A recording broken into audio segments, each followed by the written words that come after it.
الحمد لله وكفى وسلام على عباده الذين اصطفى أما بعد فأعوذ بالله من الشيطان الرجيم بسم الله الرحمن الرحيم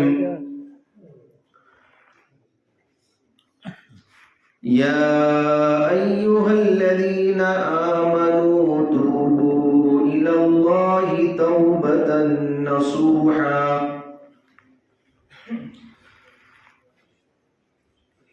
عدل و انصاف فقط حشر پہ موقوف نہیں، عدل و انصاف فقط حشر پہ موقوف نہیں، زندگی خود بھی گناہوں کی سزا دیتی ہے۔ میرے بھائیوں، بزرگوں اور دوستوں، اللہ تبارک و تعالیٰ نے ہم کو یہ زندگی جو دی ہے وہ اپنی مان کر اور اپنے نبی کے طریقے کے مطابق زندگی گزارنے کے لیے دی۔ اپنی زندگی کو کورے کاغذ کی طرح پاک صاف اللہ تبارک و تعالیٰ کے پاس لے جانا ہے، اپنی زندگی کو چھوٹے اور بڑے تمام گناہوں سے بچانا ہے۔ انسان سے گناہ ہو جاتے ہیں، لیکن گناہ ہونے کے بعد وہ اللہ تبارک و تعالیٰ کے سامنے سچی پکی توبہ کرے، سچی پکی توبہ کرے۔ انسان جب گناہ کرتا ہے تو چار وجوہات کی بنا پر گناہ کرتا ہے، چار وجہ ہوتی ہے گناہ کرنے کی۔ یہ ذکر کی مجلس کا مقصد بھی یہی ہے کہ ہمارا دل پاک صاف ہو جائے، اللہ کی محبت ہمارے دلوں کے اندر آ جائے۔ ایسا نہیں ہے کہ بس ایک ہم نے رسم بنا لیے کہ بھوت کو جمع ہونا ہے، ایسا نہیں، بلکہ ذکر کا جو مقصد ہے اس مقصد کو حاصل کرنا ہے، گناہوں بھری زندگی کو چھوڑنا ہے۔ اللہ کہتے ہیں ظاہری گناہ کو بھی چھوڑ دو، باطنی گناہ کو بھی چھوڑ دو، سارے گناہوں کو چھوڑنا ہے۔ چار وجوہات کی بنا پر انسان گناہ کرتا ہے۔ آج تو ہمارے اندر ہٹ دھرمی آ گئی، چار وجوہات ہے۔ سب سے پہلی وجہ، انسان یہ سمجھتا ہے کہ گناہ کرتے وقت مجھے کوئی نہیں دیکھ رہا تھا۔ کیا سمجھتا ہے؟ میں جب گناہ کر رہا تھا تو کسی نے مجھے دیکھا نہیں، کوئی دیکھنے والا نہیں تھا، کسی نے نہیں دیکھا۔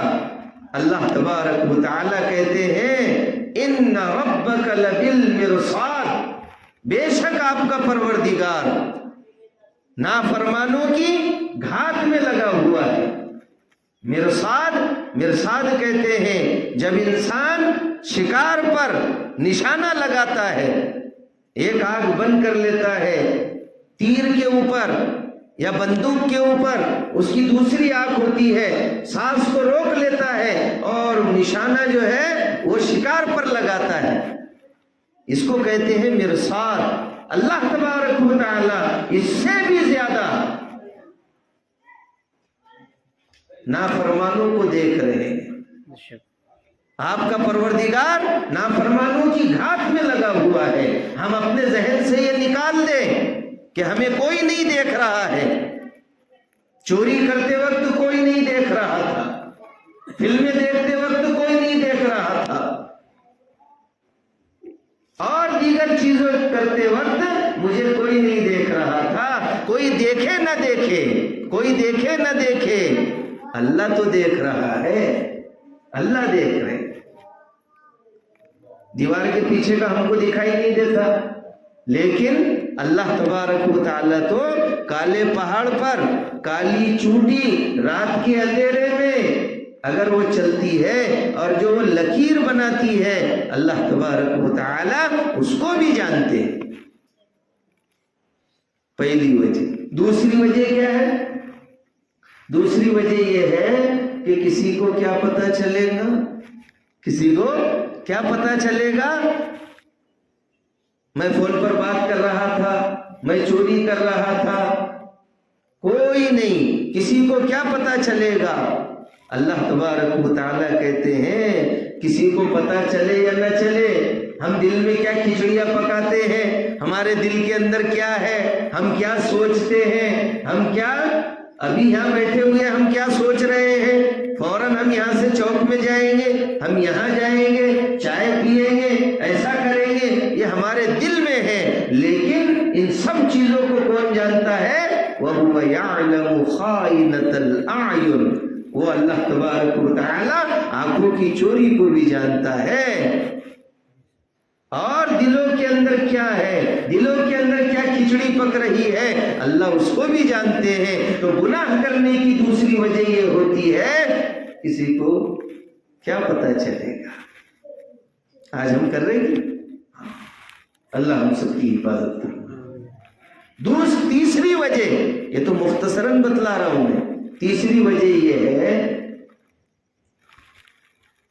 کہ گناہ کرتے وقت میرے ساتھ میں کوئی نہیں تھا، میں چوری کر رہا تھا، میں موبائل میں دیگر چیزیں دیکھ رہا تھا،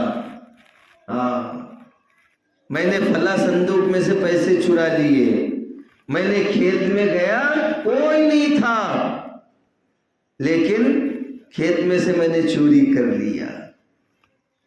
ہر چیز کے بارے میں انسان یہ سوچتا ہے کہ میں گناہ کر رہا تھا، میں فلاں کام کر رہا تھا، کوئی نہیں تھا، میں گھر میں اکیلا ہی تھا. انسان گناہ کرتے وقت چھوٹے بچے سے بھی شرما جاتا ہے، برابر کھڑکیاں بند کرے گا، دروازے بند کرے گا، کوئی آ تو نہیں جائے گا، کوئی دیکھ تو نہیں لے گا. تو اللہ کہتے ہیں کہ تم اکیلے نہیں تھے.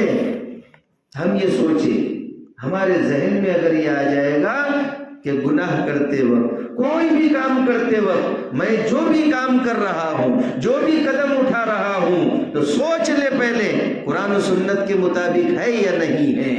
انسان یہ سوچ لے، یہ اپنے ذہن سے نکال لے کہ میں گھر میں اکیلا تھا، کوئی نہیں تھا. اللہ تبارک و تعالیٰ کہتے ہیں وَهُوَ مَعَكُمْ أَيْنَمَا كُنْتُمْ. أَيْنَمَا كُنْتُمْ، وہ تمہارے ساتھ میں ہوتا ہے. اللہ تبارک و تعالی جہاں کہیں بھی تم ہوتے ہو، اللہ تو ہر جگہ حاضر و ناظر ہے. ہم پڑھتے ہیں اللہ حاضری، اللہ ہمارے ساتھ میں حاضر ہے، اللہ ناظری، اللہ ہم کو دیکھ رہے ہیں. سی سی ٹی وی کیمرے سے ڈریں گے؟ لکھا ہوا رہتا آپ کیمرے کی نگرانی میں چوری کرنے سے بچیں گے نہیں. دکاندار دیکھے یا نہ دیکھے، دکاندار دیکھے یا نہ دیکھے، لیکن کیمرے میں سب ریکارڈ ہو جاتا ہے. تو تیسری وجہ کوئی نہیں تھا، بولے گھر میں اکیلا ہی تھا. اللہ ہم سب کی حفاظت فرمائے. آج موبائل جب سے آ گیا، ظاہر میں تو انسان بڑا بزرگ دکھائی دے رہا، بڑا اللہ والا دکھائی دے رہا، لیکن اندر دیکھے رات ہماری محفوظ نہیں ہے. دن ہمارے کاموں پر نکل جاتے ہیں، لیکن رات میں ہم بیٹھے ہوئے ہیں، اکیلے بیٹھے ہوئے ہیں، موبائل کے اندر کیا دیکھ رہے ہیں. اللہ کہتے ہیں گھر میں کوئی ہو یا نہ ہو، دکان میں کوئی ہو یا نہ ہو، کھیت میں کوئی ہو یا نہ ہو، تمہارے ساتھ میں تمہارے ساتھ میں. وَهُوَ مَعَكُمْ أَيْنَمَا كُنْتُمْ. اس لیے مرد ہو یا عورت، بوڑھے ہو یا جوان، ہم سوچ لیں کہ اللہ ہم کو دیکھ رہا ہے، اللہ ہمارے ساتھ میں ہے، اللہ کو سب معلوم ہے. ہم بچ نہیں سکتے. چوتھی وجہ تو اتنی خطرناک ہے، اللہ حفاظت کرے، اللہ حفاظت کرے. آج نوجوانوں کو دیکھو، پہلے زمانے میں ایسا تھا کوئی اگر غیر مسلم بھی کسی کو مار دیتا تھا تو کوئی کسی کو کچھ نہیں بولتا تھا. اچھا